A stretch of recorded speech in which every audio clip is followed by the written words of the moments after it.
قبرستان میں جانا اور جانے کے بعد سلام کرنا، تو قبر کے مردے تمہیں جواب دیں گے. جس دن تم قبرستان سے تمہارے سلام کا جواب آ جائے، سمجھ لینا کہ اس کے اگلے دن تم دنیا سے چلے جاؤ گے. جناب سلمان پہنچے مدائن. روزانہ کا دستور بنا لیا کہ روزانہ شام کے وقت قبرستان جاتے، سلام کرتے. ایک دن اتفاق سے جواب سلام آ گیا. اگر ہم ہوتے یا ہمارے جیسا کوئی ہوتا تو شاید یہ سن کر کے بھاگ گیا ہوتا، لیکن علی کی محبت سینے میں تھی، علی کی محبت دل میں تھی. محبت علی انسان کو موت سے فرار نہیں سکھاتی. میرے عزیزوں، میں نے جملہ عرض کیا، محبت علی چاہنے والوں کو موت سے نہیں ڈراتی، نہ ڈراتی ہے نہ بھگاتی ہے.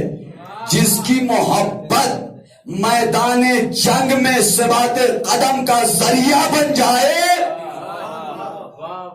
جس کا چاہنے والا میدان جنگ سے نہ بھاگے، وہ موت سے بھاگے گا. کھڑے ہو گئے. کہا اچھا جب جواب سلام دیا ہے تو اب یہ بتا دو، ایک سوال ہے، کہا پوچھو. کہا یہ بتاؤ کہ اگر تمہیں یہ کہا جائے کہ تم دنیا میں چلے جاؤ اور ساری طرح کی، ہر طرح کی آسائش کے ساتھ تمہیں زندگی گزارنے کا موقع دیا جائے، جاؤ گے؟ نہیں جائیں گے. کہا کیوں؟ تو قبر کے مردے بول رہے ہیں کہ ساری زندگی کی آرام و آسائش ایک طرف، جسم سے روح نکلتے وقت کی کیفیت ایک طرف. جو ہم نے تکلیفیں جھیلی ہیں وہ ہم اسے نہیں برداشت کر سکتے دوبارہ. کہا اچھا یہ بتاؤ اس کی کوئی مثال ہے دنیا میں؟ کہا ہاں. کہا کیا مثال ہے؟ کہا مثال یہ ہے کہ ایک زندہ انسان کے بدن سے لوہے کی قینچی سے اس کے گوشت کو کاٹا جائے. اللہ اکبر. جتنی تکلیف اس انسان کو ہوتی ہے اس سے زیادہ کہیں تکلیف جسم سے جب روح نکلتی ہے اس وقت ہوتی ہے. کہا اچھا. اور میرے عزیزوں دیکھیے، جتنی تکلیفیں ہیں وہ الحمدللہ ہمارے لیے نہیں. اگر ہمارے دلوں میں اہل بیت کی محبت ہے، مولا نے پہلے فرمایا کہ ہمارے چاہنے والوں کے لیے موت ایسی ہے جیسے شیرینی، یا جس طرح سے پھول سے خوشبو الگ ہوتی ہے اس طرح سے ہمارے چاہنے والوں کے بدن سے موت نکلے گی.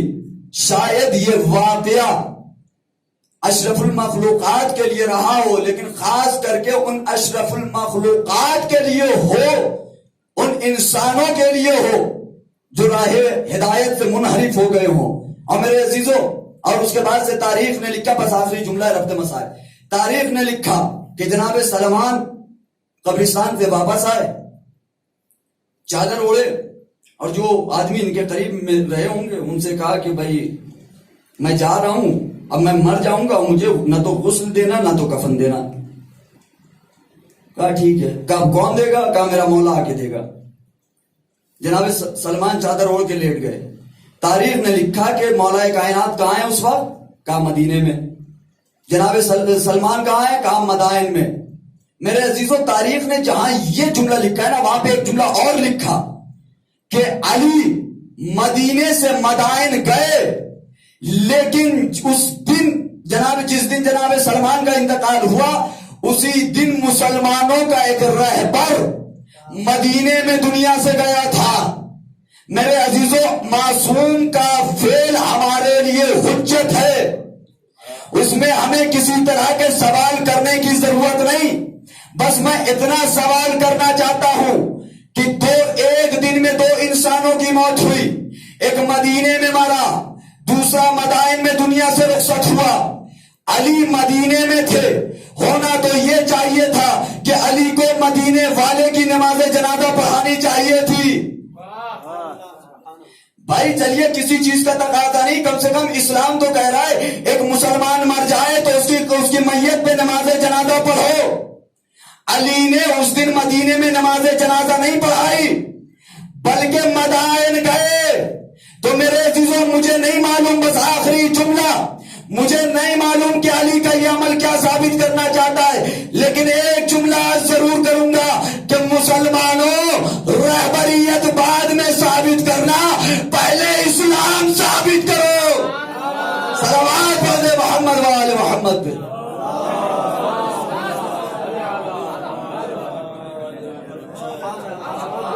علی نے ثابت کیا کہ تم رہبر بھلے کسے بنا لو، جسے مان لو، اگر اسلام نہیں ہے تو پھر علی گھٹنے ٹیکنے والوں میں نہیں. اب میرے عزیزو دیکھیے،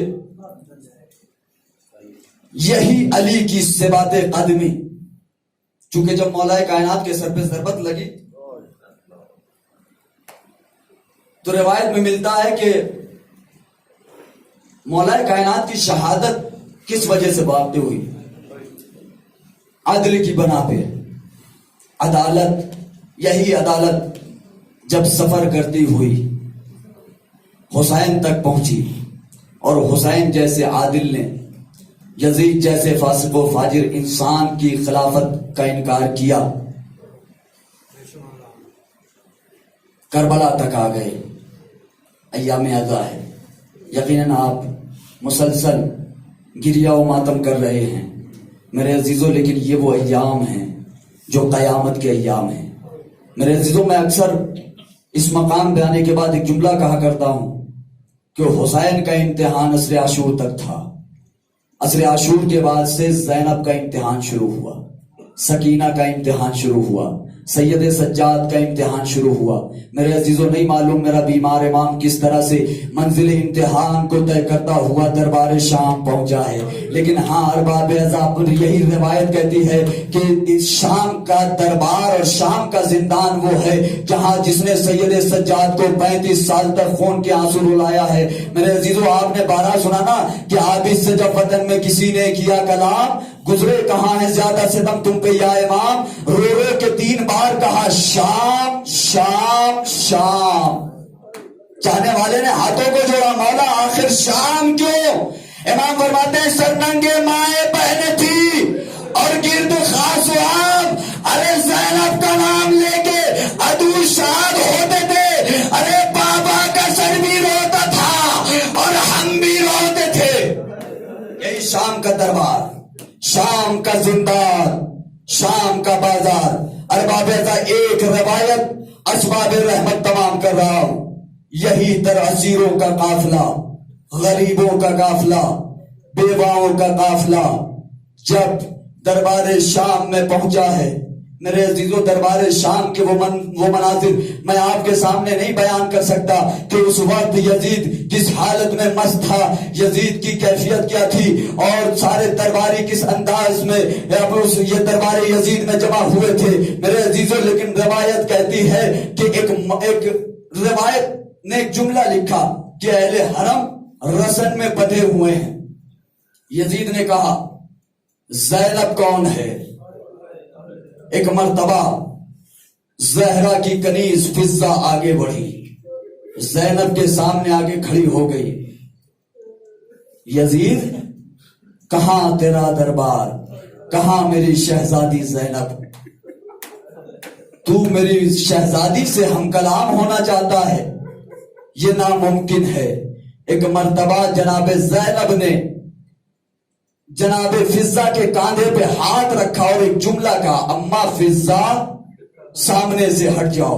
ایک مرتبہ جیسے ہی علی کی بیٹی نے جملہ کہا نا، اما فضہ سامنے سے ہٹ جاؤ، ایک مرتبہ فضہ پلٹی اور پلٹنے کے بعد زینب کو دیکھا اور دیکھنے کے بعد ایک جملہ کہا، شہزادی زینب ایک طرف تو اما کہتی ہو، دوسری طرف کہتی ہو ہٹ جاؤ. کس ماں کی غیرت یہ گوارا کر سکتی ہے؟ کس ماں کو یہ کب گوارا ہے کہ ایک شرابی جواری ظالم و جابر بادشاہ اس کی پاکیزہ عصمت طاہرہ کی ملکہ سے ہم کلام ہو سکے؟ ایک مرتبہ یزید نے حکم دیا کہ جلاد کو بلایا جائے اور ایک مرتبہ چاروں طرف سے فضہ کو گھیر لیا گیا. ایک مرتبہ فضہ نے درباریوں کی طرف نگاہ کیا اور نگاہ کرنے کے بعد حبشی غلاموں کو دیکھا اور دیکھنے کے بعد توڑ کر جملہ کہا، اے حبش کے رہنے والوں، تیری غیرتوں کو کیا ہو گیا؟ ارے ایک شرابی کے دربار میں تیری ملکہ، تیری شہزادی، اور تو قتل کرنے کے لیے آیا. سارے حبشی پریشان ہو گئے، آپ ہیں کون؟ آپ کون ہیں؟ ایک مرتبہ فضا کہتی ہے ارے میں تیری شہزادی ہوں. ایک مرتبہ روایت میں قیامت کا جملہ لکھا کہ سارے حبشی غلاموں نے اپنی اپنی تلواروں کو نیام سے نکالا, یزید کے سر پہ رکھا اور کہا یزید اپنا حکم واپس لے لے ورنہ تیرے دربار میں خون کی ندیاں بہیں گی. ارباب ازا مجھے انصاف سے بتاؤ کہ کسی مقام پہ جہاں کسی ایک ایسے انسان ہو جس کا کوئی چاہنے والا نہ ہو اور اس جگہ پہ اس کے چاہنے والے کے 1000 چاہنے والے نکل آئے. ایک مرتبہ زینب نے یہ منظر دیکھا, برداشت نہ ہو سکا, نجف کا رخ کیا. بابا علی مرتضی یہ کیسا انصاف ہے کہ کنیز کے اتنے چاہنے والے اور آقا ذاتی اسی دربار میں مجبور. اللہ لعنت اللہ علیہ الظالمین. سیال الذین ظلموا ایہم قلبهم قلبون. انا للہ و انا الیہ